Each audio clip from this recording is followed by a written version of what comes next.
또 한 번의 말씀이 우리의 심령을 깨뜨리길 원합니다. 우리가 하나님의 자녀다운 증거가 나타나는 예배가 되길 원합니다. 이전 것은 지나가고 새 것이 되기를 원합니다. 은혜 베풀어 주옵소서. 예수님의 거룩하신 이름으로 기도올렵나이다. 아멘. 하나님 말씀 보셨습니다. 하나님 말씀은 누가복음 9장 46절부터 50절까지 말씀입니다. 신약성경 108페이지입니다. 신약성경 108페이지 누가복음 9장 46절부터 50절까지의 말씀 찾으셨으면 제가 봉독하겠습니다. 누가복음 9장 46절부터 50절까지 말씀입니다. 제자 중에서 누가 크냐 하는 변론이 일어나니 예수께서 그 마음에 변론하는 것을 아시고 어린아이 하나를 데려다가 자기 곁에 세우시고 그들에게 이르시되 누구든지 내 이름으로 이런 어린아이를 영접하면 곧 나를 영접하며 또 누구든지 나를 영접하면 곧 나를 보내신 이를 영접함이라. 너희 모든 사람 중에 가장 작은 그가 큰 자니라. 요한이 여짜오되 주여 어떤 사람이 주의 이름으로 귀신을 내쫓는 것을 우리가 보고 우리와 함께 따르지 아니함으로 금하였나이다. 예수께서 이르시되 금하지 말라. 너희를 반대하지 않는 자는 너희를 위하는 자니라 하시니라. 아멘. 이 시간은 누가복음 88번째 강의가 되었습니다. 누가 크냐라는 제목을 가지고 하나님 말씀 증거하도록 하겠습니다. 누가 크냐. 우리는 경건 생활을 하는 데 있어서 우리는 경건 생활까지도 우리는 우리의 이익을 채우기 위한 수단으로 사용할 수가 있습니다. 우리는 인간의 타락이 어찌나 교활한지 인간은요, 하나님께 예배하고 하나님께 경건행위를 한다고 하는 그것조차도 여러분 경건행위의 핵심이 무엇이죠? 자기를 부인하는 거거든요. 경건행위라고 하는 것은 궁극적으로 뭘 얘기하는 것이냐면 하나님을 두려워하며 자기를 부인하고 하나님의 영광을 위하여 사는 것입니다. 근데 사람은 어찌나 교활하고 악한지 그런 경건행위를 이용해서도 또 자기의 이익을 챙길 만큼 교활합니다. 그래서 경건행위 통해서 남들에게 내가 좀 더 있는 사람처럼 보이고 경건행위 통해서 뭔가 자기가 좀 다른 사람들한테 또 좋게 어필할 수 있는 것을 이렇게 자꾸 만들어내려고 하는 것이 인간입니다. 그래서 저는 개인적으로 여러분한테 말씀드린 게 그거 아닙니까? 경건의 모양 그럴싸하게 한다는 거 저는 믿질 않아요, 이제는요. 중요한 건 경건의 능력이에요. 중요한 건 경건의 열매예요. 경건의 열매나 경건의 능력이 나타나지 않는다고 한다면 아무리 고상하게 예배를 드리고 아무리 그 기도를 오래 하고 아무리 큐티를 많이 하고 전 그건 믿질 않습니다. 이게 믿어지지가 않습니다. 원체 자기 가식이 심한 것이 인간이다 보니까 자기 자신도 그런지 모를 정도로 우리는 소위 타고난 연기파예요, 여러분들은. 그러니까 하나님께서 보시기에 정말 우열을 가릴 수 없을 정도로 누구에게 아카데미상을 수여해야 될지, 누구에게 여우주연상, 누구에게 나무주연상을 줘야 될지 이걸 가늠할 수 없을 정도로 우리는 완전히 타고날 때부터 연기파로 태어납니다. 기가 막힌 연기 배우입니다, 우리는요. 그래서 하나님께서 우리의 이 행위가 이게 연기인지 그렇지 않으면 이게 진짜인지를 알게 하기 위해서 하나님께서 뭘 하십니까? 그래서 고난을 주시는 거예요. 어려움을 주시는 거예요. 여러분, 영화 배우가 나름대로 무술을 굉장히 잘하는 것처럼 막 영화에서 그 액션물을 찍지만 실제로 진짜 그 사람이 무술을 잘하는 건지 그냥 연기를 하는지는 어떻게 해야만 할 수 있습니까? 진짜 싸워봐야 알아요. 진짜 싸워봐야. 진짜 싸움꾼을 딱 붙여주면 나 연기예요? 아니면 이게 진짜요가 드러나거든요. 하나님께서 우리의 이 신앙생활이 이게 실력인지 그렇지 않으면 이게 실력이 아니라 그냥 다른 사람들에게 보여주기 위한 경건을 이익의 도구로 사용하는 사람인지 아닌지는 고난 가운데 부딪혀 봐야, 어려운 가운데 부딪혀 봐야 그 실체가 드러난단 말이에요. 근데 하나님께서 몰라서 그러시는 건 아니죠. 우리 자신을 모르니까 우리 자신에게 회개할 기회를 주기 위해서 그런 위기를 주시는 것이지, 나는 네가 신앙이 있는지 없는지는 잘 모르겠어, 그래서 내가 이런 위기를 주는 거야, 그건 아니에요. 하나님께서는 이미 모든 것을 아시는 분이시기 때문에 여러분들이 신앙이 있는지 없는지, 여러분들의 신앙이 그게 진짜 실력인지 그렇지 않으면 연극인지를 하나님께서 아시고 계시죠. 그러면서 여러분들은 그것을 통하여 여러분들의 실체를 드러내시는 거죠. 마치 병 속에, 그 유리병 속에 모래가 담겨 있는 유리병 속에 물을 딱 집어넣은 상태에서 가만히 있으면 맑은 물이지만, 그래서 불순물이 없는 것 같지만, 유리병을 흔들어 보면 어떻게 해요? 그 안에 불순물의 실체가 들어가는 것처럼. 그죠? 그렇게 하시는 겁니다. 그것이 하나님께서 우리에게 고난을 주시는 이유입니다. 자, 근데 문제는 뭐냐면, 오늘 본문에 나오는 이 사도들, 12명의 제자들이죠. 아직 아포스톨로스라고 불려지기에는 좀 뭐한 이 사도들, 이 12명의 사도들에게도 이런 모습이 그대로 나타납니다. 경건을 이익의 재료로 사용하고 있어요. 경건을 자기 자신이 남들에게 어떤 뽐을 내고 자기의 어떤 이익을 위하여서 소위 예수님을 추종하고 있는 모습이 오늘 본문에서도 나타나고 있다는 사실입니다. 46절부터 48절까지의 말씀을 보시겠습니다.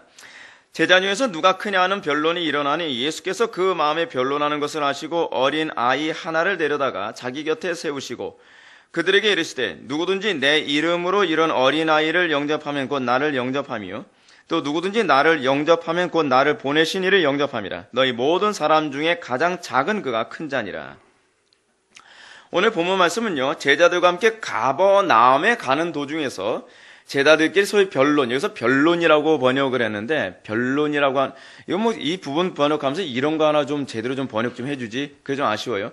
변론이 아니라 논쟁이거든요. 지금 이 헬라어의 원의미는 논쟁입니다. 그래서 논쟁이라고 번역하는 것이 더 우리에게 와닿는 표현입니다. 서로 논쟁하고 있습니다. 그 어떤 논쟁을 하냐? 누가 더 크냐? 누가 더 크냐라고 하는 얘기가 무슨 얘기예요? 그러니까 마치 음식 주기 전에 김치국물부터 마신다는 식으로 지금 제자들이 자 이제 보니까 예수님이 변화산사에서 봤지? 너 베드로 너 보지 않았니? 너 야고보 너 보지 않았니? 뭐 이러면서 이제 예수님 변화되는 거 보니까 야 대단하더라. 거기다 예수님 내려와서 어떻게 하셨어? 막 귀신 한마디 내쫓잖아. 자 이젠 따다놓은 당상이야. 좀 있으면 이제 예수님이 로마를 다 격퇴해버리고 이제 이 나라를 이제 그 다윗 왕조의 영광을 다시 회복해야 될 텐데 그때 나는 틀림없이 뭐 적어도 나는 우의정 뭐 너는 한 좌의정쯤 되겠다. 뭐 이런 식으로 이제 막 얘기를 하면서 서로 이제 논쟁을 하는 거예요. 그럼 여러분 다른 제자들이 기분 나쁘겠죠. 왜 너는 거기냐? 나도 얼마나 한 게 많은데 내가 예수님 뒤따라다니면서 내가 이렇게 됐고 저것도 했고 말이야 내가 전도할 때 너 몇 명 했어? 난 몇 명 했다고. 이런 식으로 서로 막 논쟁을 하고 있는 거예요. 여러분 얼마나 한심합니까? 예수님께서 계속 뭘 강조하셨죠? 예수님께서요? 예수님을 향해서 예수님은 하나님의 그리스도신이다 라고 고백할 때마다 순환에 얘기했잖아요. 내가 장차 종교 지도자들에 잡혀서 순환당할 것이다. 그리고 예수님께서 변화산상 사건이 있고 난 다음에 귀신을 내쫓고 나서도 뭐예요? 순환을 얘기하셨잖아요. 근데 제자들은 기껏 그렇게 배워놓고 나서 뭘 얘기하냐면 누가 더 크냐? 나중에 예수님이 이게 완전히 정복자 되셔서 그분이 이제 정권을 딱 잡았을 때 나는 과연 어느 위치에 있을 것인가? 나는 이제 예수님 따라다니는 것으로 인해서 예수님 따라다니면 좀 고달팠지. 그렇지만 예수님 따라다님으로 인해서 내가 어떤 이익을 얻을 수 있을까? 지금 그 얘기하고 있는 거예요. 그 얘기. 여러분 오늘날 상당수의 교인들이 교회에 나오면서 뭐 때문에 교회에 나옵니까? 대부분 이익 때문에 교회에 나온 사람들이 많습니다. 전도 자체부터가 잘못됐어요. 예수 믿고 뭐예요? 복받아. 예수 믿고 성공해. 예수 믿고 잘 먹고 잘 살아. 네 아이 뭐 공부 못해? 예수 믿어봐. 어느 집 애 보니까 예수 잘 믿어서 좋은 대학 갔어. 예수 믿고 뭔가 이익 얻을 생각만 하면서 예수 믿고 예수님 따라다니는 사람들이 있어요. 이 제자들이 지금 그 수준에서 벗어나지 못하고 있는 거예요. 예수님. 여러분 여기서 우리가 몇 가지 교훈을 먼저 발견해야 됩니다. 그 첫째는 예수님께 직접 배운 제자들이 할지라도요. 성령으로 직접 가르침을 받기 전에는 도무지 깨달음이 없다라는 것입니다. 여러분 예수님이 어떤 분이십니까? 거룩하신 성삼위 하나님 가운데 제2위 하나님이시죠? 그 제2위 하나님이 육신이 있고 오셔서 직접 가르치셨습니다. 예수님의 가르침에 뭔가 오류가 있었겠습니까? 예수님의 가르침에 있어서 뭔가 좀 부족함이 있었겠습니까? 퍼펙트하죠? 아주 완벽합니다. 예수님은 가르침만 완벽하신 것이 아니라 예수님의 삶을 통하여서 소위 그들에게 교훈을 주신 데 있어서도 퍼펙트합니다. 부족함이 없어요. 근데 기껏 그렇게 완벽한 교육을 받았다고 할지라도 여러분 이만한 스승이 어디 있겠습니까? 인류 역사상 여러분 예수님께 교육받은 것 이상으로 뛰어난 교육을 받은 사람이 누가 있겠습니까? 아무도 없어요. 아무도 없어요. 근데 12제자들이 그렇게 훌륭한 아주 완벽한 스승에게 교육을 받았어도 그럼에도 불구하고 엉뚱한 짓 하고 있어요. 지네들끼리 모여가지고 뭐 누가 우유정이다, 누가 좌의정이다, 누가 크냐, 누가 작으냐, 이것 때문에 서로가 얼굴 붉혀가면서 열받아가지고 서로 토론하고 논쟁하고 있는 거예요. 여러분, 토론하고 논쟁할 때 뭘 주로 얘기했겠습니까? 공과 과를 많이 얘기했겠죠. 그렇죠? 베드로, 네가 예수님을 하나님의 그리스도시다. 너 이렇게 얘기했지만 너 또 이런 그 과도 있잖아. 너 이런 잘못도 있잖아. 서로 쪼아대고 항상 논쟁에는 그게 있잖아요. 상대방을 깎아내리기도 하고 자기 자신을 어떻게 더 돋보이게 하고 그러고 있는 거예요. 여러분, 우리가 여기서 정말 염두에 둘 게 뭐냐면 왜 우리들에게 있어서 그토록 교리를 배우고 우리가 왜 그토록 많은 예배에 참석하고 우리가 그토록 많은 그 경건서적을 읽음에도 불구하고 우리에게 왜 이런 모습이 없어지지 않는가? 우리에게 왜 신앙의 성장과 성숙이 나타나지 않는가? 그 이유는 어디 있냐면 성령님을 의존하지 않아서 그런 거예요. 성령님께 직접 가르침을 받기 전엔 제자들도 별 수 없었던 거예요. 제자들이 오순절날 성령 강림 이후에 비포와 애프터가 완전히 달라집니다. 제자들이 그토록 가르침을 받으면서 예수님이 한심해가지고 계속 지적하잖아요. 계속 책망하시잖아요. 근데 그럼에도 불구하고 변화되질 않아요. 그럼에도 불구하고 그 낮은 수준에서 별로 이렇게 벗어나지 못한단 말이에요. 근데 여러분, 진리의 성령이 오시자 제자들에 있어서 비포와 애프터가 완전히 달라진다. 어떻게 같은 사람이 이게 철이 전혀 안 들었던 것 같은 이 모습에서 이렇게 한순간에 달라질 수 있겠느냐 하는 것입니다.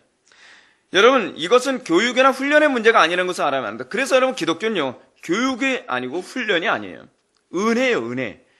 항상 은혜를 추구해야 되는 것이 기독교입니다. 나는 그토록 많이 배웠는데 왜 안 변할까? 배워서 되는 문제가 아니라는 걸 얼마나 얘기해야 알아듣겠습니까? 그토록 훈련을 받았는데 나는 왜 제자 훈련도 받고 무슨 훈련도 받고 그렇게 훈련 받았는데 왜 나는 달라지지 않을까? 훈련의 문제가 아니라니까요. 중요한 건 성령께서 내 안에서 깨우쳐 주셔야만 달라지는 거예요. 그래서 솔라 그라티아, 오직 은혜라는 예가 나오는 겁니다. 요한복음 14장 26절의 말씀 통해서 뭐라고 얘기하십니까? 보혜사 곧 아버지께서 내 이름으로 보내실 성령, 그가 너희에게 모든 것을 가르치고 내가 너희에게 말한 모든 것을 생각나게 하시리라. 그렇습니다.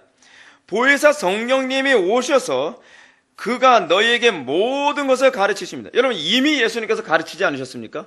이미 예수님께서 가르치셨는데 그럼에도 불구하고 예수님이 요한복음에서 14장에서 뭐라고 말씀하세요? 그 보혜사 성령이 오시면 진짜 가르침이 있다는 거예요.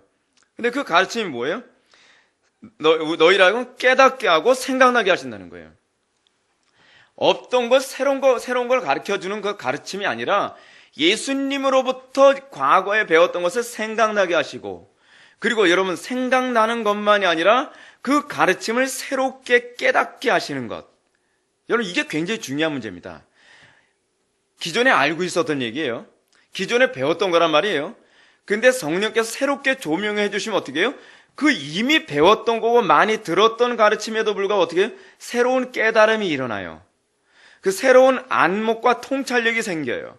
근데 그것은 이성의 작용이 아니에요. 그건 누가 하시는 거예요? 성령님께서 하시는 거예요. 성령님께서. 그래서 우리 기독교가 끊임없이 성령님을 의존해야 되는 이유가 무엇이냐면 우리 기독교는 이성의 종교가 아니기 때문에 그래요. 물론 가르침은 이성에 호소합니다. 그러나 그 이성에 호소되어진 그 가르침은 성령님의 작용을 통하여서 생각나고 성령님의 작용을 통하여서 새롭게 되어지고 깨달아지는 거예요. 그랬을 때 그것만이 우리에게 신앙이 되고 그것만이 우리에게 성도다움을 드러내게 된다는 사실입니다. 그러므로 이러한 사실이 요한복음 12장 12절 이하의 말씀에서 아주 잘 나타나고 있습니다. 예수님은 예루살렘에 영광스럽게 입성하십니다.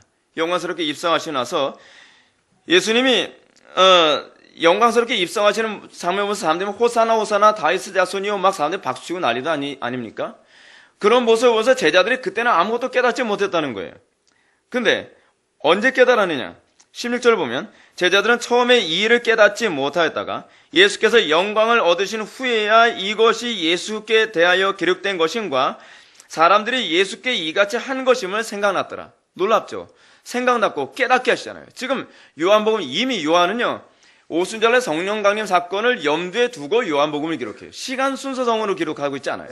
그래서 여러분 마태, 마가, 누가복음하고 다르게 요한복음은 시간 순서를 염두에 두지 않고 이미 깨달음, 여러분 누가복음은 이 깨달음을 주로 언제 언급을 하냐면 사도행전에서 언급을 해요. 근데 요한복음은 사도행전하고 뒤섞어 놓은 것처럼 그 기록을 하고 있단 말이에요. 그래서 지금 제자들이 깨닫지 못했던 그 현재 시간과 아울러서 미래에 깨닫게 되어진 사건을 같은 이 예루살렘 입성이라고 하는 그 사건에서 집어넣어서 제자들이 그때는 깨닫지 못했지만 예수님께서 영광을 얻으신 후에, 영광을 얻으셨다는 게 뭐예요? 부활, 승천, 성령 강림, 이 사건을 다 얘기하는 거죠. 이 이후에 비로소 깨닫고 생각났더라라고 얘기하는 겁니다. 이것이 성령의 역사입니다. 그들은요, 배워도 몰라요.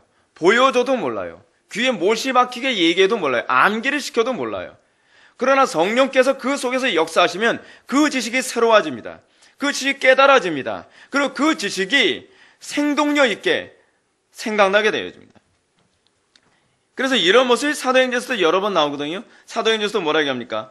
끊임없이 생각나게 하시고 그것이 떠올랐도다, 생각났도다, 성령께서 이거 생각나게 했도다, 이 얘기가 사도행전에서 자주 언급되어지죠.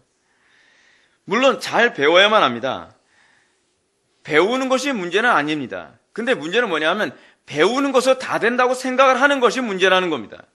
우리는 잘 배워야만 합니다. 그것이 성경의 가르침입니다. 그러나 예수님처럼 완벽한 교사에게 배웠다고 하더라도 그 속에서 성령님의 깨닫게 하시는 역사가 일어나지 않으면 여전히 책망받는 일밖에 할 줄 모른다는 겁니다. 저는 우리 교회를 비롯해서 오늘날 이 시대 교회가 지적인 스승으로만 만족하는 것에 대해서 매우 가슴 아프게 생각합니다. 하나님은 더 탁월한 스승을 우리에게 보내주셨습니다. 탁월한 목사보다 더 탁월한 스승을 보내주셨단 말이에요. 오류가 없으신 스승. 그분이 누구예요? 성령님이시죠. 근데 그 성령님이 어떤 성령님이세요? 예수 그리스도께서 영으로 오시는 거예요. 그게 성령님이세요. 그래서 파라클레토스, 다른 보혜사라고 얘기하지 않습니까? 다른 보혜사라는 것은 원 보혜사가 누구라는 거예요? 예수님이시라는 거예요. 예수님이 원 보혜사인데 그 원 보혜사이신 예수님의, 그래서 어떤 교수는 뭐라 해요? 제2의 자아라고 표현할 만큼 예수님과 동일하신 그 성령님이 우리 속에 오셔서 우리들의 속에서 깨우치시고 우리의 지식을 새롭게 하시고 각성케 하셔서 우리로 하여금 실질적인 우리의 삶의 변화를 동반하도록 하시기 위해 성령님을 보내셨다는 것입니다. 우리는 끊임없이 우리가 겸손하다면 우리는 성령님을 의존해야만 합니다. 우리는 성령님께 긍휼을 구해야 되고 성령님께 깨달음을 구해야 되고 성령님께 그 지식을 계속 소위 리와인딩 시켜주시는 그 은혜가 나타나기를 구해야만 합니다. 오늘날 우리의 문제점이 뭔지 아십니까? 배우기는 좋아하는데 성령님을 통해서 깨닫게 해달라고 하는 것에 관해서 열의가 없다는 것이 문제입니다. 우린 이렇게 하죠. 그냥 간단하게 하나님, 제가 성경 읽으려고 합니다. 제가 오늘 설교를 들으려고 합니다. 은혜 되게 해주십시오. 아시겠죠? 예수님의 이름으로 기도합니다. 아멘. 그 정도가 아니에요. 제가 지금 기도에 관해서 계속 제가 컬럼을 올리잖아요. 기도는 씨름이에요. 제가 컬럼에서 계속 여러 가지 글을 많이 올리고 왔는데 기도에 관해 제가 언급하려고 것 중에 하나인 게 뭐냐면 그거예요. 기도는 중노동이다. 기도는 씨름이다. 폼내면서 그렇게 할 수 있는 그런 유의 것이 못 돼요. 기도는 정말 중노동입니다. 씨름입니다. 우리의 타락한 본성이 없다면 괜찮겠죠. 근데 타락한 본성을 입지 않고 오신 예수님조차도 기도를 어떻게 하셨어요? 씨름하셨잖아요. 근데 우리 왜 자꾸 고상하게 하려고 그래요? 우리 왜 편리하게 하려고 그래요? 우리는 왜 쉽게 하려고 그래요? 예수님조차도 우리에게 그런 본을 보이셨는데 기도했는데 안 되던데요? 그걸 기도라고 합니까? 예수님이 본을 보이신 것에 얼마만큼이나 따라간다고 그 기도할 만큼 했다고 얘기합니까? 예수님이 기도한 모습을 보면서 좀 여러분 양심이 있으면 그 소리가 안 나오죠. 양심이 있으면요. 예수님이 이 타락한 본성을 입지 않은 예수님도 그러시는데, 근데 우리가 왜 몸부림치면서 기도하게 돼요? 타락한 본성 때문에 기도가 안 될 때가 많거든요. 기도 자체가 몸부림이고 자기 부인이에요. 그래서 제가 기도가 나면 항상 제 몸살이 와요, 저는요. 왜냐면 하도 몸부림을 쳐가지고서. 근데 그게 기도예요. 왜요? 우리의 힘으로는 설교를 들어도 깨달을 수 없으니까. 우리 힘으로는 성경을 읽어도 깨달아지지가 않으니까. 우리의 힘으로는 아무리 말씀을 내 삶에 적용하려도 이게 잘 안 되니까요. 지식을 새롭게 하시는 은혜가 임하지 않으니까요. 그러니까 여러분들 스스로가 정말 겸손하게 여러분 낮아졌다 한다면 하나님께, 성령님께 더욱더 구해야죠. 성령님이 스승이 되셔서 진리를 알게 하시고, 그래서 우리가 하나님의 말씀대로 바르게 살아갈 수 있는 길을 열어달라고 해야 되죠. 오늘날 이 시대에는 소위 이 스승, 이 완벽한 스승이신 보혜사 성령님에 대해서 너무 관심이 없습니다. 아니, 도리어 관심이 없다는 말보다는 요한복음 14장 17절의 말씀처럼 그는 진리의 영이라 세상 능히 그를 받지 못하나니 이는 그를 보지도 못하고 알지 못하려는 말이 더 어울릴지도 모르겠습니다. 제가 소위 오늘날 이 시대 교인들에게 느끼는 혐의가 이겁니다. 보혜사를 알지 못하고 있는 것 같아요. 아시겠습니까? 보혜사를 알지 못하는 것 같아서 그래서요, 그를 받지 못하는 것 같아요. 왜 우리가 성령님을 끊임없이 구하고 은혜를 구해야 된다라고 얘기를 해도 말귀를 못 알아듣느냐? 그를 알지 못해요. 그를 알지 못하는 게 무슨 얘기예요? 세상인 거예요, 세상. 그가 진정으로 성령으로 거듭났다고 얘기한다면 보혜사 성령의 귀중성에 관해서 동의되고 그 보혜사 성령님을 우리가 끊임없이 추구해야 되고 그 은혜 안에 있어야 된다는 말에 아멘이 나올 겁니다. 근데 이거에 대해서 동의를 잘 안 해요. 한 번 구원받았으면 됐지 뭐 끊임없이 성령님께 매번 그렇게 몸부림쳐서 은혜를 구해야 되느냐? 그거에 대해서 예수님이 지적한 거예요. 바로 이래서 그렇다는 거예요. 그 소리 하는 이유가 세상은 능히 그를 받지 못하나니 그를 보지도 못하고 알지도 못하기 때문에 그래요. 한 번도 경험해 본 적이 없는 거예요. 그를 본 적도 없고 알지도 못하는 거예요. 그래서 보혜사를 구하지 않는 거예요. 그래서 성령님의 은혜를 구하지 않는 거예요. 배우기만 하면 된다는 거예요. 많이 배우고 많이 읽고 내가 머리만 좀 똑똑하면 된다고 생각하는 거. 왜요? 그를 알지 못하거든요. 그를 알지 못해요. 그를 알지 못하니 아무리 설교를 한들 보혜사 성령님을 의존하겠습니까? 아무리 강조를 한들 아무리 목이 쉬게 얘기한들 그 가슴에 박히겠습니까? 본 적도 없고 들어본 적도 없는데요. 여전히 세상인걸요. 그것이 오늘날 이 시대 교회의 문제점입니다. 교회의 문제점이에요. 두 번째로 우리는 이 말씀 속에서 예수님에 대한 올바른 메시아관이 얼마나 중요한지를 보게 됩니다. 제자들은 예수님께 그리 그토록 많이 배웠지만 여전히 예수님은 어떻게 이해하고 있습니까? 정치적인 메시아. 내 육신적인 필요를 채워주시는 메시아로 자꾸 이해하고 있습니다. 예수님이 계속 뭘 얘기하셨어요? 장차 받을 순환, 하다못해 죽으심까지도 말씀하셨습니다. 그런데 제자들은요, 귀에 들어오질 않아요. 그토록 얘기하셨는데, 그토록 얘기했어도 어떻게 해요? 여전히 예수님은 나의 물질의 복을 채우시고 이런 식이죠. 오늘날 한국교회 교인들의 문제가 뭔지 아십니까?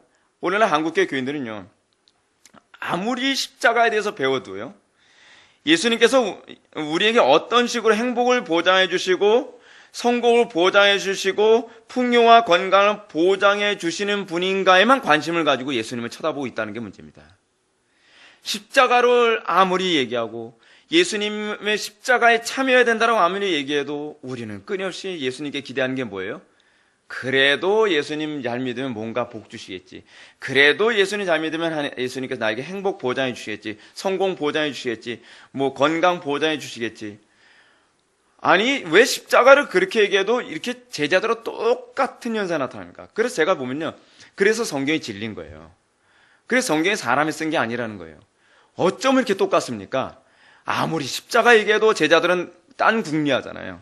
누가 더 크니? 누가 더 높은 자리에 앉을까? 누가 더 육신적인 이익과 그거 더 많이 받을까? 그거 얘기하는 거죠. 예수님은 우리로 하여금 죄와 사망의 권세로부터 해방해 주시기 위해서 오신 메시아입니다. 이 세상과 짝하여 살아가는데 관심을 갖게 하시는 분이 아니라 도리어 이 세상과 구분되어 예수 그리스도와 연합하여 살게 하기 위해 오신 분이십니다. 근데 우리는 끊임없이 설교를 듣고 끊임없이 성경을 읽어도 꼭 밑줄 치고 들리는 부분은 어떤 거냐 하면 부분적으로 얘기하는 소위 복과 성공과 행복에만 귀에 들어오고 있으니 이게 정말 어떻게 된 일입니까? 왜 이토록 들을 귀가 없는 것일까요? 아무리 설교를 들어도 설교를 들으면서도 밑줄 치는 설교가 따로 있어요. 여러분들은요. 여러분들 어떻습니까? 설교에서 목사님 오늘 설교 은혜 받았습니다. 은혜 받았습니다라고 얘기 무슨 얘기냐 하면 목사님 설교 중에 어떤 부분이 형광펜 거졌다는 얘기거든요. 머릿속에서. 근데 목사님 설교 들으면서 형광펜 거진 부분이 뭡니까? 했더니 제가 목사님 설교 듣는데 위로가 되더라고요. 어떤 위로요? 십자가 지면 이렇게 하나님께서 은혜 주신다는 부분은 안 들리고 십자가는 형광펜이 아니라 그냥 그 흙펜으로 싹 지워버리고 이렇게 하나님께서 은혜 주신다고 약속하신 게 은혜가 되더라고요. 거기다 형광펜 긋는 거예요. 설교로 들어도 형광펜 긋는 데가 엉뚱한데, 성경 읽어도 형광펜 긋는 데가 엉뚱한데, 하다못해 청교도들이나 이 경건서 읽으면서도 형광펜 긋는 곳은 엉뚱한 데만 긋는 거예요. 결국 뭐예요? 어떻게 하면 예수 믿고 복받고, 어떻게 예수 믿고 성공하고, 예수 믿고 행복하고, 예수 믿고 건강하고, 예수 믿고 어쩌고 저쩌고.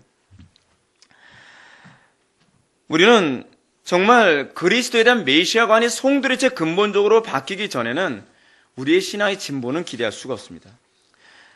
우리가 경건을 예수님에 따라다니는 이유가 무엇인지를 여러분 생각해 봐야만 합니다. 우리가 왜 예배당에 날마다 출석하는지 우리는 생각해 봐야만 합니다. 이익을 위해서입니까? 내 육신의 이익과 만족을 위해서입니까? 그게 아니라는 거예요. 그게 아니라는 거예요. 우리가 왜 자꾸 예배하고 우리가 왜 주님을 그토록 따르느냐? 궁극적으로 예수님을 닮기 위해서요. 그 영광에 참여하고 우리가 정말 하나님을 영화롭게 하는 소위 창조주이신 하나님 앞에 피조물다운 삶을 사는 것에 대한 이 소망이 여러분들에게 예배하게 만들고, 여러분들에게 성경을 읽게 만들고, 여러분들에게 설교를 듣게 만드는 이유가 되게 되어야 되는 것이죠. 그래서 예수님이 여기서 궁극적으로 우리가 관심을 가져야 될 부분이 무엇인가라고 하는 것을 우리들에게 잘 보여집니다.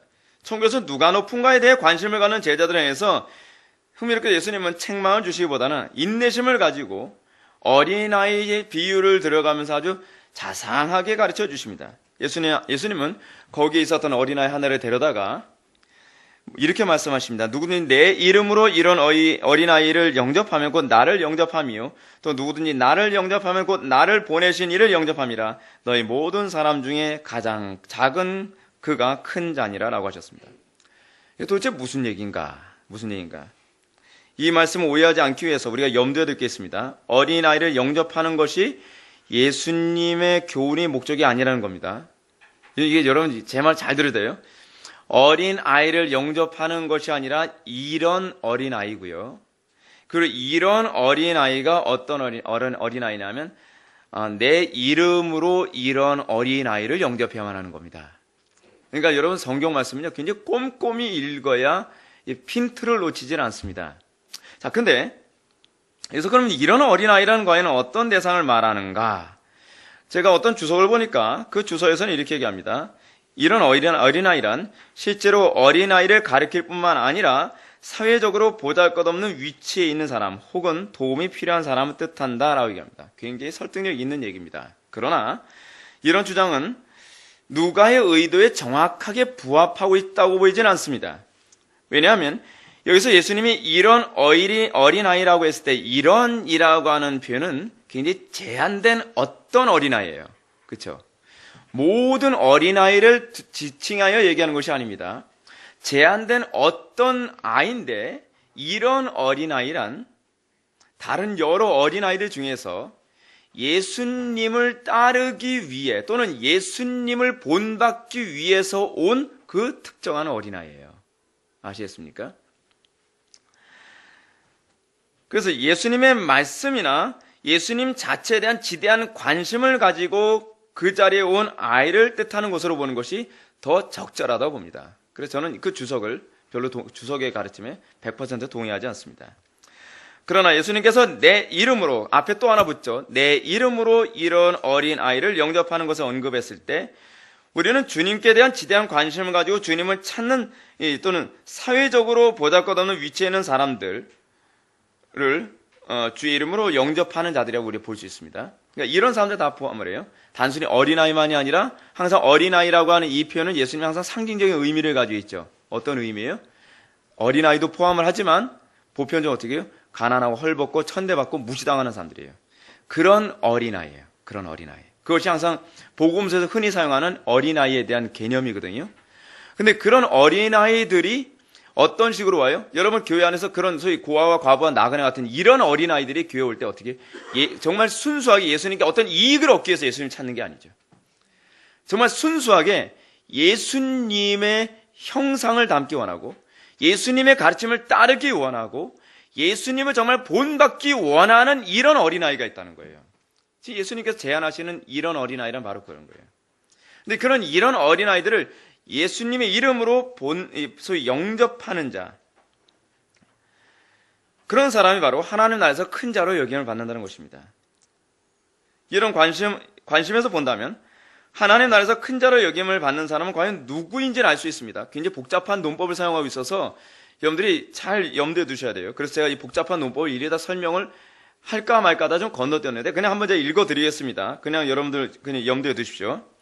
결국 이런 어린아이란 바로 모든 사람 중에 가장 작은 자이고요. 그리고 모든 사람 중에 가장 작은 자란 예수님께 지대한 관심을 가지고 예수님을 어린아이처럼 찾는 자입니다. 그게 바로 이런 어린아이입니다. 그것은 바로 어린아이처럼 끊임없이 그리스도를 배우고자 하는 사람입니다. 이런 태도는 사실 누가 더 큰 자인지 논쟁하는 제자들의 모습과는 아주 동떨어지고 대조적이죠. 제자들은 이제 어떻습니까? 누가 더 큰 자냐 가지고 논쟁을 하고 있는데, 즉 예수님은 어떤 얘기예요? 이렇게 작은 자가 큰 자라고 얘기하는 소위 완전히 정반대 얘기를 하고 있는 거예요. 왜 그렇습니까? 예수는 지금까지 제자들을 향하여 자신이 장차 받을 순환에 대해 말씀하셨지만 제자들은요, 예수님의 그 모습을 따를 의향이 전혀 없어요. 따를 의향이 없다는 건 작은 자, 예수님께서 소위 큰 자로 명명될 수 있는 그 작은 자하고는 아무 관계없다는 겁니다. 오히려 하나님 나라에서 어떻게 지극히 작은 자일 수밖에 없는 존재란 거예요. 예수님께 뭔가 내가 큰 이익을 얻을 것이다 라고 생각을 하고 있다면 그건 항상 여러분 작은 자라고 하는 개념은 어떤 개념이라 했죠? 제가요? 부정어법이라 했죠? 단순히 하나님 나라 안에 있는데 구원을 받지만 그래도 구원 혜택을 조금밖에 못 받는 그 개념이 아니라 큰 자와 작은 자라는 개념은 그래서 이 작은 자란 구원받지 못함과 주로 관련하여 표현하는 방식이라 그랬죠. 큰 자는 오히려 그 구원의 대상과 관련된 표현이고요. 오늘날 이 시대의 기독교 문제가 바로 여기 있습니다. 우리는 예수님의 가르침을 따르기 위해서 예수님 곁에 앉아있는 그 어린아이 같은 태도를 볼 수가 없습니다.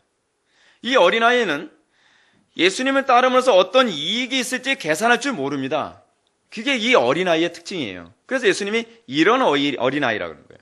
여러분, 이런 어린아이가 예수님께 와가지고서 예수님을 따르면 예수님께 뭔가 이익을 얻겠다. 예수님을 열심히 따르면 장차 내가 예수님 우편에서 내가 저거 최소한 100부장은 안 할까? 여러분, 그런 생각 가지고 왔겠습니까? 어린아이가? 어린아이는 그 계산할 줄 몰라요. 그래서 예수님이 제자들한테 좀 어린아이 보고 좀 부끄러운 줄 알라고 좀 어린아이 좀 두고서 하는 거니? 얘는 계산할 줄 몰라. 근데 얘는 순수하게 나의 가르침을 듣기 원해서 왔고 나를 따르고 싶어서 온 애야. 이런 어린아이. 근데 제자들은 어때요? 예수님을 이 어린아이보다 더 열심히 따라다니는 것 같은데 머릿속에 복잡한 계산이 돌아다니고 있는 거예요. 이게 오늘날 기독교인들의 문제라는 겁니다. 좀 더 쉽게 말해서 경건의 모양을 끊임없이 흉내내는 이유는 뭔가 이익이 있을 거라고 하는 이 얄팍한 계산의 때가 많다는 겁니다. 예수님께서 가르치시는 이런 아이는 이익에 관심이 없습니다. 예수님 자체에만 관심이 있습니다. 우리는 이런 어린아이처럼 예수를 믿어야만 합니다. 이런 어린아이를 주의 이름으로 영접할 수 있어야만 합니다. 그러나 우리는 영접하려 하기보다는 이런 어린아이를 어떻게 합니까? 자기의 계산법에 관한 방식으로 다시 가르치려 합니다. 넌 너무 순진한데 그렇게 하면 안 돼. 신앙생활은 그렇게 하는 게 아니야. 자기들처럼 계산적인 신자로 자꾸 개조하려고 하죠. 그래서 이런 어린아이 같은 순수한 신자를 배나 더 지옥 자식을 만들어버리려고 합니다. 오늘날 이 시대 교회의 심각한 문제입니다. 왜 이런 현상이 나타납니까? 누가 더 크냐는 거에만 관심을 갖고 있기 때문에 그렇습니다. 누가 더 예수를 믿음으로 이익을 더 많이 보느냐에만 관심을 갖고 있습니다. 누가 예수를 믿고 더 행복하게 됐느냐에만 관심이 있죠. 오늘날 우리의 간증이 주로 그거에 있지 않습니까? 누가 예수 믿고 더 행복하게 됐느냐? 누가 더 예수 믿고 존경받았느냐? 누가 더 예수 믿고 더 성공했으며 누가 더 예수 믿고 형통했느냐? 이거에만 관심이 많은 거예요. 그것이 비성경적이었던, 그것이 예수님을 따르는 게 아니었던 관심이 없어요. 그러나 신앙의 핵심은 예수님을 믿고 누가 남들보다 더 큰 존재로 대접받느냐에 관한 문제가 아닙니다. 기독교 신앙은 누가 더 예수님을 순수하게 따르고 있느냐, 누가 근본적으로 예수님께만 관심을 갖고 있는 이런 어린아이와 같으냐에 관한 문제를 지금 우리들에게 던지고 있는 겁니다. 이게 신앙의 핵심입니다. 신앙의 핵심. 우리는 이 문제와 관련해서 49절과 50절 말씀을 좀 보시겠습니다. 49절 50절 말씀, 요한이 여짜오되 주여 어떤 사람이 주의 이름으로 귀신을 내쫓는 것을 우리가 보고 우리와 함께 따르지 아니함으로 금하이나이다. 예수께서 이르시되 금하지 말라. 너희를 반대하지 않는 자는 너희를 위하는 자니라 하시니라. 이제 우리는 누가 더 크냐는 이 문제가 제자들의 논쟁 문제에서 그치지 않는다는 것을 우리는 발견해야 됩니다. 얼핏 보기에는 방금 누가 더 크냐라고 하는 이 논쟁의 문제가 지금 어떤 사람이 귀신을 쫓는 것을 보면서 주의 이름으로 귀신을 쫓는 것을 보면서 우리를 따르지 않으니까 금했다라고 하는 이 내용과 아무 관련이 없는 것처럼 보여집니다. 그러니까 문단으로도 그냥 딱 나눌 수 있는 내용이에요. 근데 사실 이 두 개의 사건은 하나의 맥락을 이루고 있는 겁니다. 그러니까 앞에서 누가 더 크냐에 관한 문제를 좀 더 선명하게 설명하기 위해서 이 사건을 지금 기록하고 있다는 얘기예요. 예수님의 제자 가운데 요한이 예수님께 다음과 같은 질문을 던지죠. 주여 어떤 사람이 주의 이름으로 귀신을 내쫓는 것을 우리가 보고 우리와 함께 따르지 아니함으로 금하였나이다. 이 문제는 자칫 바로 전에 우리가 다뤘던 논쟁과 아무 상관없는 것처럼 보이죠. 그러나 누가는 의도적으로 이 두 개의 사건을 이어서 얘기하면서 좀 더 이 핵심을 선명하게 하려고 한다 그랬습니다. 과연 이 두 사건이 어떻게 하나의 맥락 가운데 있는가? 이것을 우리가 알기 위해서는 이 두 개의 사건이 굉장히 동일한 두 개의 공통점을 가지고 있다는 것을 발견해야 됩니다. 첫째는 48절에서 내 이름이라고 하는 말과요. 49절에서 주의 이름이라고 하는 부분이 그래서 짝을 이룹니다. 그래서 동일한 사건을 다루고 있다는 것을 은연중에 내포하고 있죠. 둘째는 48절에서 이런 어린아이를 영접하는 것과 우리와 함께 따르지 아니함으로 금하였다라고 해서 이 영접함에 반대되어지는 오히려 어떻게 해요? 퇴출시키는, 오히려 영접하는 것과 반대로 그들을 오히려 몰아내는 것을 지금 언급하고 있습니다. 그래서 정반대의 결과를 도출해냄으로써 본문이 얘기하고자 하는 의도를 더 선명하게 해주고 있습니다. 즉 요한은 주의 이름으로 귀신을 내쫓는 사람들을 향해서 사실은 어떻게 했어야 돼요? 영접했어야 되죠.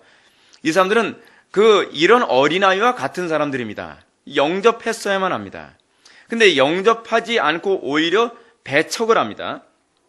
그렇게 함으로써 이 사람들은 지금 내가 더 큰 자라고 하는 의식을 은연중에 내포하고 있습니다. 뭐예요? 우리는 예수님을 따르고 있는 사람들, 우리는 예수님을 직접 따르고 있기 때문에 정통성이 우리에게 있다는 거예요. 지금 제자들에게, 특히 요한에겐 그게 있는 거예요.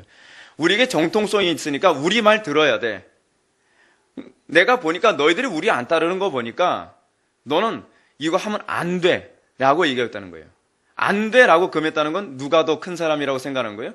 자기가 더 큰 사람을 생각하는 거죠. 지금 그 얘기 지금 하고 있는 겁니다. 이들은 왜 예수님의 12 제자단에 따르지 않았는지 우리는 그것은 알 수가 없습니다. 하지만 우리가 알 수 있는 것은 그들이 제자들을 따르진 않았지만 주의 이름으로 귀신을 내쫓는 것을 볼 때 적어도 예수님을 따르고 있다는 것을 우리는 또한 알 수가 있습니다. 그렇다면 그들은 무슨 권리로 그들이 귀신을 쫓는 일을 하지 못하도록 금해야만 합니까? 단지 자기들을 따르지 않기 때문에 금할 권리가 있겠습니까? 자, 이게 굉장히 오늘날 이 문제가 중요한 문제입니다. 물론 그들이 하나님을 대적하는 이단적인 행동을 하고 있다면 금해야 되겠죠. 그리고 예수님을 따르는 것과 위배되는 것임을 금해야만 합니다. 그것이 제자들이 해야 될 일이에요. 근데 이들은 지금 예수님을 따르고 있지만 제자들을 따르고 있지 않을 뿐입니다. 그렇다고 해서 제자들이 그것을 금할 이유는 없는 것입니다. 주의 이름으로 행했다라고 하는 것은 예수님을 따른다는 표현이거든요. 그렇기 때문에 제자들이 자기네들을 따르지 않기 때문에 금했다는 것에 대해서 예수님이 이렇게 대답하십니다. 금하지 말라. 너희를 반대하지 않는 자는 너희를 위하는 자니라. 제자들을 따르지 않을 뿐이지 제자들을 반대하는 건 아니라는 얘기입니다. 굉장히 논리적으로 지금 예수님이 말씀하고 계세요. 그렇습니다. 제자들을 따르지 않기 때문에 그들의 행위를 하지 못하도록 금할 권리는 제자들에게 없습니다. 그들이 예수님을 따르고 있다면 결코 제자들을 반대하는 것이 아닐 뿐만 아니라 도리어 제자들을 위하고 있는 자입니다. 그러나 오늘날 이 시대는 교회는 이런 제자들의 모습이 가득하다는 걸 여러분 알고 계십니까? 오늘날 교회의 분열은 제자들에게 나타났던 것과 동일한 분열입니다. 오늘날 정말 그리스도를 사랑하여 그리스도를 따른다 하지만 여러분 그리스도를 따를 때에 다른 방식으로 따를 수 있죠. 또 그리스도를 따른다 하지만 나를 추종하지 않을 수도 있죠. 근데 우리는요 마치 제자 때처럼 제자들의 모습처럼 저들이 그리스도를 따르는 건 같은데 나를 따르지 아니함으로, 또는 내가 가지고 있는 신학적 노선이나 내가 가지고 있는 어떤 이런 어떤 모습을 또는 단체를 따르지 아니함으로 우리는 이단으로 정죄하거나 금하는 일을 함부로 하는 경우가 우리는 많이 있다는 사실입니다. 자기와 동일한 노선을 따르지 않는다는 이유만으로 쉽게 정죄를 일삼는다는 것이죠. 이것은 그리스도의 몸을 찢는 행위입니다.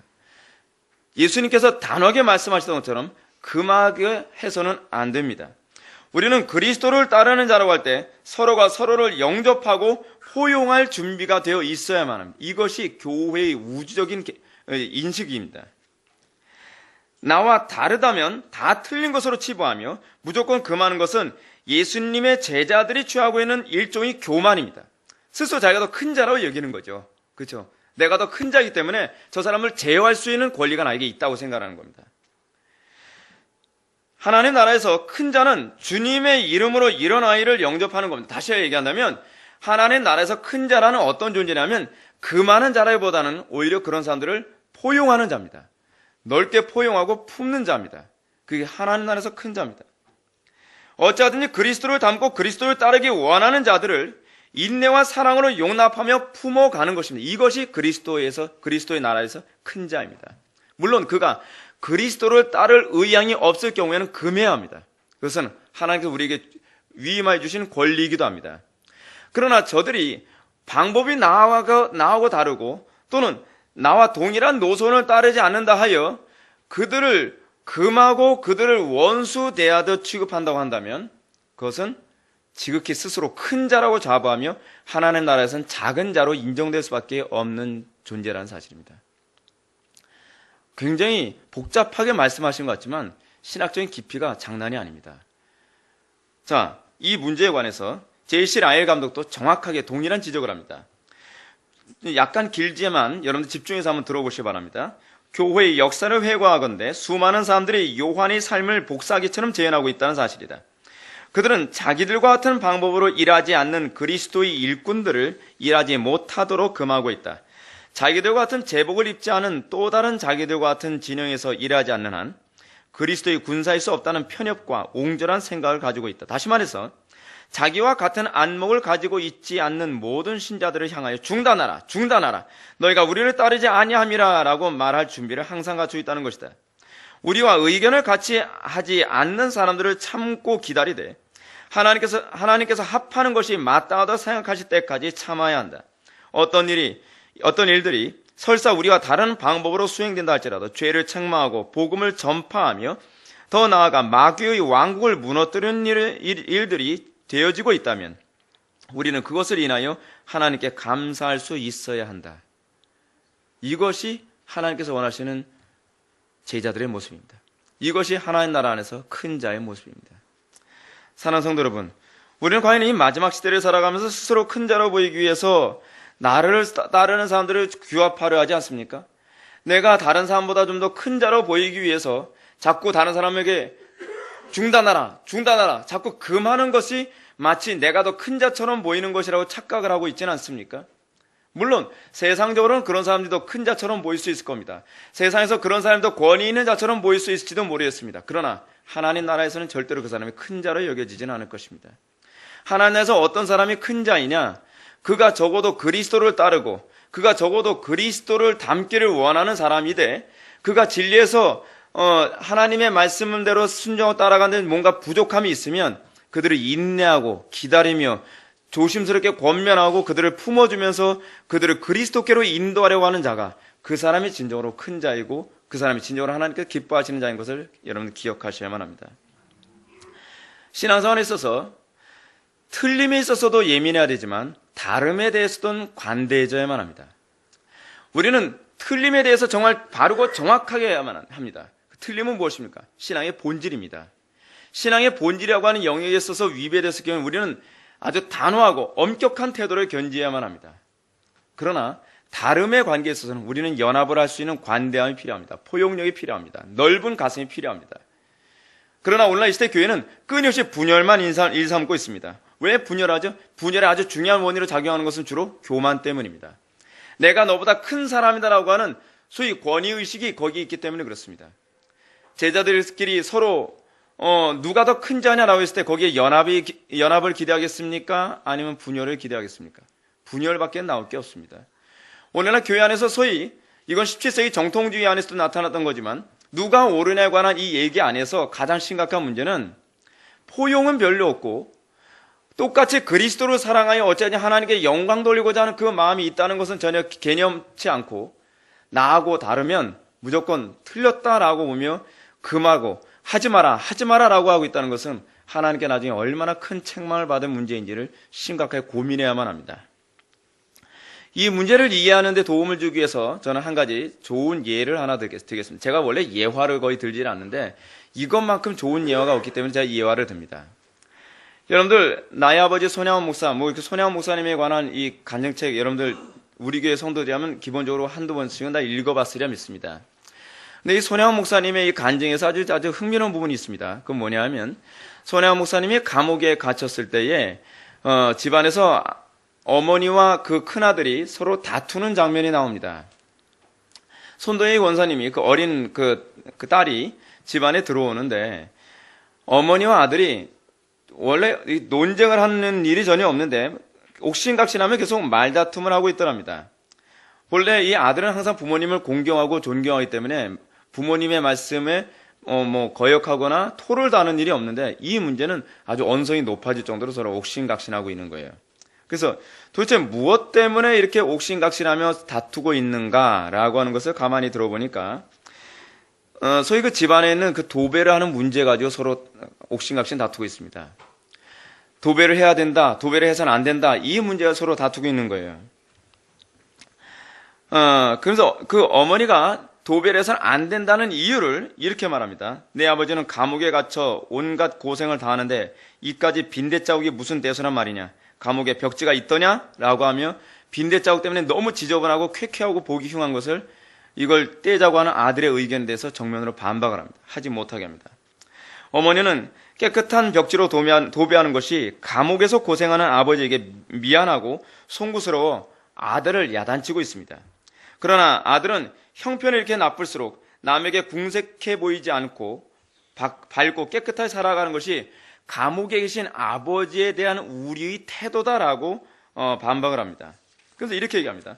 생각해보세요, 어머니. 아버지가 어느 쪽을 원하시겠어요? 잘 정리되고 다듬어진 방이겠어요? 지저분하고 냄새나는 방이겠어요? 설마 아버지께서 내가 이렇게 고생을 하는데 너희들은 벽지 타령이나 한단 말이냐라고 하지 않겠어요? 라고 얘기합니다. 아들의 말에 어머니가 다시 이렇게 말씀하십니다. 그래도 그게 아니다. 아버지의 마음이야 어떻든 밖에 남은 사람은 갇힌 사람의 고충을 이해하고 함께 할 줄 알아야 한다. 여러분, 어느 쪽이 맞고 어느 쪽이 틀렸습니까? 양쪽이 다 맞습니다. 여러분, 우리가 그리스도를 사랑하기 위해서 그리고 그리스도를 사랑하기 때문에 우리는 때로는 다른 양태로 행동하고 때로는 다른 양태로 어떤 것을 결정하고 우리가 선택할 수가 있습니다. 근데 그들은 동일하게 그리스도를 닮기를 원하며 동일하게 그리스도를 따르기 원하고 동일하게 그리스도께 영광을 돌리기 원하는 것에 의해서 다른 방법을 선택했을 뿐입니다. 다른 노선을 선택한 것뿐입니다. 그런데 오늘날 우리는 마치 어떤 잣대를 들이대고 있습니까? 나와 동일한 길을 걷지 않기 때문에 너는 틀렸다. 하지 마라. 아닙니다. 양쪽이 다 옳습니다. 우리가 그리스도를 사랑하고 있다는 것 그 자체만으로 아름다운 것입니다. 복음은 율법과 복음의 차이가 뭔지 아십니까? 율법은 형태와 수단과 방법을 중요시 여깁니다. 그거를 주로 정죄하고 그거를 주로 판단합니다. 근데 복음은 어떻습니까? 동기를 중요시 여깁니다. 방법은 조금 다를지라도 어떤 때는 이 어머니와 아들의 말다툼처럼 극단적인 반대의 방법처럼 보이는 것일지라도 그리스도의 이름으로 행하고 있다면 그것은 하나님께서 아름답게 보실 거라는 사실입니다. 물론 한쪽이 신학적인 통찰력이 부족해서 틀린 방법을 사용할 수 있습니다. 그리고 좀 오류된 길을 갈 수도 있습니다. 그럴 때 우리는 어떻게 합니까? 그가 심히 틀렸으니 넌 잘못됐다라고 하기보다는 조심스럽게 권면하며 그들로 하여금 바른 길로 올 수 있도록 어떻게 인내하고 기다리며 그들을 포용해 주는 것. 그것이 바로 성경이 우리들에게 요구하는 큰 자의 모습입니다. 자, 그러나 오늘날 우리는 이 WCC 문제에 관해서 또 다른 관점을 가지고 있습니다. 이 WCC 문제를 제가 거론하고 설교를 마치고자 합니다.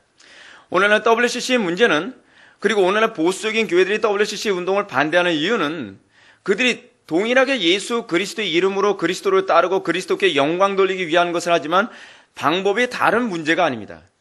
그들은 본질 자체가 다릅니다. 그들은 그리스도를 따르고자 하는 것이 아닙니다. 그들은 오히려 그리스도를 대적하고 있는 문제입니다. 그러나 그들은 그리스도를 대적하는 입장에서 교회의 연합을 얘기합니다. 그것은 타당하지 않습니다. 그들은 오히려 교회의 연합을 통해서 누가 더 큰 자냐에 관한 입장을 고수하려고 하는 진정한 교만한 자들의 모임입니다. 오늘날 보수적인 교회들이 WC 운동을 반대하고 그것을 비판하는 문제를 향해서 오히려 오늘날 보수주의 교회들을 향해서 어떤 식으로 사람들이 공격을 하는지 아십니까? 보수주의 교회들은 지나치게 편협하다. 그리고 지나치게 비판적이다. 우리는 소위 WC 운동이 교회를 연합하려고 하고 그들이 그나마 하나가 되고자 하는 그 좋은 동기를 자꾸 나쁘게 해석하려 한다라고 얘기합니다. 그러나 그렇지 않습니다. 그들은 본질에서 떠났습니다. 그들은 우리와 같은 그리스도를 섬기고자 하는 사람들이 아닙니다. 그들은 신학의 근본부터 잘못된 사람들입니다. 자, 그럼에도 불구하고 최근에 이 문제에 관하여 거론한 문제는 우리가 정말 심각하게 바라봐야 될 문제입니다. 그분은 WC에 관하여 이렇게 얘기합니다. 제가 일일이 다 그 얘기를 쓸 수 없어서 아주 중요한 대목만 제가 잠깐 인용하겠습니다. 한국의 보수 복음주의 교회들이 정말 자신들이 신학과 강조점이 건전성을 확신하고 그것에 자신감과 애착을 가지고 있다면 WCC에 들어가서 리더십을 발휘함으로써 WCC의 이탈을 바로 잡는 적극적인 역할을 하는 것을 검토할 수 없을까라고 질문을 던집니다. 이분은 뭐라고 얘기냐면 그분의 논문에 WCC의 문제점과 긍정의 부분을 나름대로 균형 있게 적으려고 애를 썼다고 합니다. 근데 제가 보기엔 별로 균형이 있어 보이진 않습니다. 근데 그분이 WCC의 문제점을 거론하고 난 다음에 뭐라고 했냐면 우리는 WCC를 무조건 반대하고 WCC와 선을 그어야 될 문제가 아니라 오히려 우리는 WCC 그 단체에 들어가서 그 WCC를 오히려 개혁을 해서 그들이 오히려 바른 신앙의 노선으로 걸어갈 수 있도록 도와야 된다라고 얘기합니다. 자, 이 논리는 심각한 문제를 안고 있습니다. WCC 그 모임에 들어가려면 그 모임에서 요구하는 신앙 고백에 동의를 해야만 합니다. 이걸 감추고 있습니다. 굉장히 심각한 문제예요. 이 부분에 동의하게 된다면 그 안에 들어가서 이 발언을 못합니다. 아시겠습니까? 너희들 들어올 때 이 부분에서 서약하지 않았냐? 이 부분에서 문제 삼지 않겠다고 하지 않았냐? 선언서가 있거든요. 그들의 선언서가. 근데 어떻게 그 안에 들어가서 그들을 건전하고 그리고 정말 바른 길을 걸어갈 수 있도록 잡겠는가? 그렇지 않습니다. 그건 불가능합니다. 또 하나, 이 주장은 교회를 더욱더 배도의 길로 가게 만드는 더 교활한 방법이라는 것을 알 수 있는데 그 이유가 무엇이냐면 이 주장은 성경적이지 못한 이상주의적 발상이라는 겁니다. 소위 회중들이 이 논문을 읽으면서 굉장히 탁월하다. 그렇지. 우리는 겉에서 비판만 할 것이 아니라 그 안에 들어가서 그것을 개혁해야지. 이게 얼마나 이상주의적인 발상인지 아십니까? 여러분 성경에서 과연 배도한 소위 바벨론 같은 데 들어가서 그곳을 변화시키라는 얘기가 어디 있습니까? 여러분 교회의 역사상 썩고 부패하며 배도한 그곳에 들어가서 그곳을 변화시킨 역사적인 근거 있습니까? 놀랍게도 단 한 번도 없습니다. 여러분 종교개혁은요 분열주의자들이 일으킨 것이 아닙니다. 종교개혁은 개혁자들이 어찌하니 그 자체 내에서 로마 가톨릭을 개혁하려고 하다가 더 이상 개혁이 불가능하다는 것을 판단하고 떨어져 나온 것이 종교개혁입니다. 종교개혁뿐만이니까 여러분 이 로이드 존스 목사님이 성공회가 로마 가톨릭과 하나가 되는 것에 대해서 반발하며 교회가 떨어져 나와야 된다라고 얘기했던 것과는 동일한 맥락 아닙니까? 여러분 오늘날 교회가 끊임없이 분열만 일삼고 있다라고 공격을 해야 됩니다. 그러면서 소위 WCC 운동 이전에 소위 자유주의 교회들과 이 문제를 더욱더 개혁하려 들기보다 오히려 자꾸 피하려고 하면서 오히려 프린스톤 신학교에서 떨어져 나와서 웨스트민스터 신학교를 세워서 또 다른 교단 하나 만들지 않았냐라고 공격을 합니다. 성경 우리에게 뭐라 얘기합니까? 성경 우리에게 가르치는 말을 잘 보십시오. 큰 성 바벨론으로부터 나오라고 얘기하고 있습니다. 큰 성 바벨론부터 나와서 거기서 나와 그의 죄에 참여하지 말라고 얘기합니다. 그곳에 들어가서 그곳을 개혁하라라고 얘기하고 있는 성경 구절은 없습니다. 포용은 그런 식으로 하는 것이 아닙니다. 예수님께서 말씀하시는 교회의 연합, 예수님께서 말씀하시는 포용이란 그리스도를 따르기를 원하며 그리스도를 진정으로 닮기를 원하고 정말 그리스도를 사랑하는 자들이 좀 부족하게 가는 것에 관해서 우리가 포용력 가지고 그들을 품으라고 요구하는 것이지, 본질 자체부터도 그리스도로부터 떨어져 나가고자 하는 자들을 우리는 교회라고 인정할 수 없을 뿐만 아니라 그들을 품을 대상이 아닌 그들과 우리는 오히려 선을 그어야 될, 오히려 구분되어야 될 대상으로 인식해야 된다는 것을 기억해야만 합니다. 오늘날 만약에 보수인 교회들이 이런 양낙훈 교수님이 얘기하고 있는 이 논문의 논리에 휩쓸려서 교회 안에 들어간다면 수많은 교인들이 혼란에 빠지고 말 것입니다. 저걸 용납하자는 것이냐, 저것을 비판해야 된다는 것이냐. 사랑하는 성도 여러분, 우리가 이 마지막 때를 살아가면서 우리가 얼마나 영적인 분별력과 통찰력이 필요한 시대인지 모릅니다. 포용과 분열이 어떤 선에서 이루어져야 되는지 이는 분명하게 분별하지 않으면 안 됩니다. 날이 갈수록 이런 유혹은 점점 심해져 갈 겁니다. 날이 갈수록 수많은 사람들이 포용과 또는 관용이라는 명목하에 그리스도의 이름을 교회 안에서 지워버리려고 하는 사람들이 수도 없이 나타나게 될 것입니다. 우리의 마지막 때를 살아가면서 바른 길을 걸어갈 수 있도록 항상 깨어있기를 바라고요. 그리고 우리 회복의 교회가 이 어두운 시대에서 무조건 율법주의적인 분열을 일삼는 것이 아니라 사랑과 포용이라고 하는 좀 더 건전하고 넓은 큰 자로서의 모습을 소유하는 저와 여러분들에게 주님의 이름을 축원합니다. 기도하시겠습니다. 사랑이 많으신 하나님, 우리에게서 제자들의 그 연약한 모습을 발견해야 됩니다. 우리가 진정으로 주님의 몸된 다른 어린 자들을 우리가 섬기고 품을 수 있는 큰 자가 되게 하여 주시고, 또 분열되어야 될 때와 품을 때를 바르게 분별하게 하여 주시사 이 어두운 시대에서 우리가 배도에 같이 몸을 담그는 그런 어리석음을 범하지 않도록 은혜 베풀어 주옵소서. 예수님의 거룩하신 이름으로 기도올리옵나이다.